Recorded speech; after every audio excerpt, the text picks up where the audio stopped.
Hello guys, हमारा ये part start होता है मार्क्विस ह्यूगो के स्टेट से और एरी और डेमियन की शादी के 7 दिन बचे होते हैं। एरी की मदर कहती हैं, एरिसिला, ये तुम्हारी शादी है, कम से कम थोड़ा एक्साइटमेंट तो दिखाओ। सेरेमनी में तुम्हें जरा सा भी लैक नहीं करना है। लोगों को जरा से भी गलती दिखी तो वो राई का पहाड़ बना देंगे। एरी चिल्लाते हुए कहती है, तो फिर मैं पहले ही उन्हें बाहर फेंक दूंगी। फिर एरी थोड़ा शांत होकर कहती है, पर मुझे काम पर जाना है जल्दी ही, तो क्या मैं बाद में ये ड्रेस ट्राई करके नहीं देख सकती? एरिस कहती है, तुम्हारे इसी एटीट्यूड ने हमें यहाँ लाकर खड़ा किया है। एरी बच्चों की तरह हरकतें करते हुए कहती है, अनोइंग अनोइंग, ये बहुत ज्यादा अनोइंग है। एरी की मदर चिल्लाते हुए कहती है, आखिर क्या करें हम इस लड़की का? एरिस कहती है, वो मजाक कर रही है, आप तो जानती हैं वो कैसी है। टाइम आने पर वो अपने आप ड्रेस ट्राई करके देख लेगी, तो आप चिंता मत कीजिए। मार्क्विसनेस कहती हैं, हाँ लगता तो मुझे भी है। फिर मार्क्विसनेस एरिस से कहती हैं, तो बस अब तुम्हारी शादी बाकी है। तुम्हारे माइंड में कोई है या फिर मैं तुम्हारी हेल्प करूं? एरिस कहती है, मैं आराम से ढूंढूंगी, अगर कोई सुटेबल नहीं मिला है तो फिर आप ट्राई कर सकती हैं। एरी कहती है, अगर सिस लास्ट तक शादी ना कर पाई तो क्या ये मजेदार नहीं होगा? एरिस कहती है, ऐसे तो मत कहो। एरिस और एरी जब अपनी मदर की तरफ देखती हैं तो उन्हें उनके पीछे डेथ दिखाई दे रही होती है। एरिस कहती है, अभी कहो कि तुम मजाक कर रही थी, जल्दी।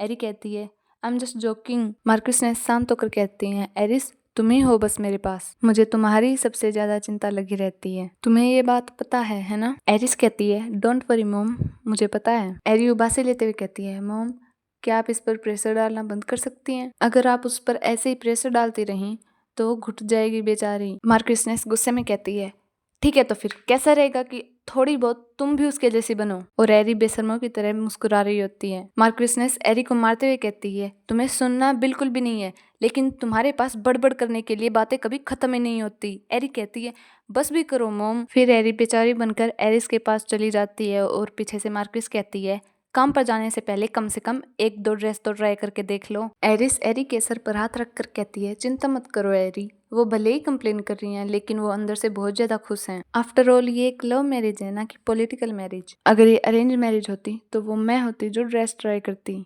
एरी कहती है, वेल आपको नहीं पता, शायद पॉलिटिकल मैच के लिए मैं ही ठीक रहती। एरिस कहती है, मैं ऐसा कभी नहीं होने देती, मैं किसी आलतू फालतू पॉलिटिकल मैरिज में तुम्हारा सेक्रीफाइस कभी नहीं करती। एरी कहती है, तुम्हारा सेक्रीफाइस करने की जगह मेरा सेक्रीफाइस करना ठीक है। एरिस कहती है, नहीं ऐसा नहीं है एरी। एरी कहती है, अच्छा अगर ऐसा नहीं है तो मुझे क्यों अलग रखा जा रहा है जबकि तुम्हें जबरन अरेंज मैरिज में धकेला जा रहा है? एरिस कहती है, क्योंकि तुम्हारा एक ड्रीम है। एरी कहती है, और तुम्हारे पास नहीं, जरूर तुम्हारा भी होगा। एरिस कहती है, अगर है तो वो शादी करना ही है, मुझे तो यही लगता है। एरी मासूमियत से कहती है, ये मोम का है ना कि तुम्हारा, तुम्हें वो करना चाहिए जो तुम करना चाहती हो। एरिस इस बात पर कुछ कह नहीं पाती। फिर एरी की नजर घड़ी पर पड़ती है और वो चौंक जाती है, कहती है, अरे यार मैं तो लेट हो गई।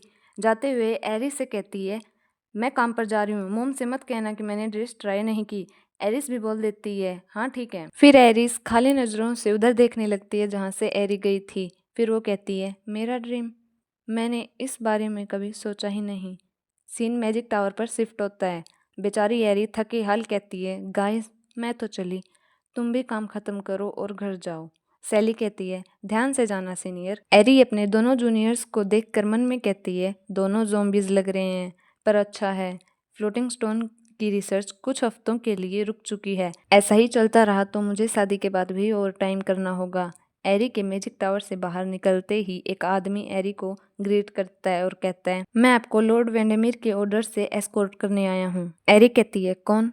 फिर वो आदमी सस्पिशियस स्माइल करते हुए कहता है, लॉर्ड वेंडेमिर ने मुझे इंस्ट्रक्शंस दिए थे। एरी उसे थोड़ी सस्पिशियस होकर देखने लगती है और मन में कहती है, मैंने उसे पहले ही कह दिया था कि मैं आज घर लेट जाऊंगी। फिर कैरेज की तरफ बढ़ते हुए कहती है, कहाँ ले जाओगे मुझे? वो आदमी कहता है, स्टेट में। एरी फिर उसकी तरफ देखती है और मन में कहती है, तो लॉर्ड वेंडेमिर इसके बारे में कह रहे थे। और वो उस टाइम को याद करती है जब डेमियन ने उसे वार्न किया था। फिर एरी कैरेज में चढ़ते हुए उस आदमी को देखती है जो उसे आंखें फाड़ कर घूर रहा था। एरी मन में कहती है, चलो मैं भी तो देखूं उन्होंने क्या प्लान बनाया है। कैरेज चल पड़ती है और एक सुनसान गली में पहुंचती है। ड्राइवर कोई इशारा करता है और वो ऊपर बैठे कुछ लोगों के लिए होता है। कैरेज में एरी आराम से बैठी होती है और वो आदमी मन में कहता है, टारगेट एक मेज है, वो भी नोबल फैमिली से। क्लाइंट की एकमात्र रिक्वेस्ट है। फिर हमें वो क्लाइंट दिखाया जाता है जो होता है सपेरा यानी ड्यूक। वो कहता है उसे बस इतना इंजर्ड करो कि वो चल फिर ना सके कुछ टाइम के लिए।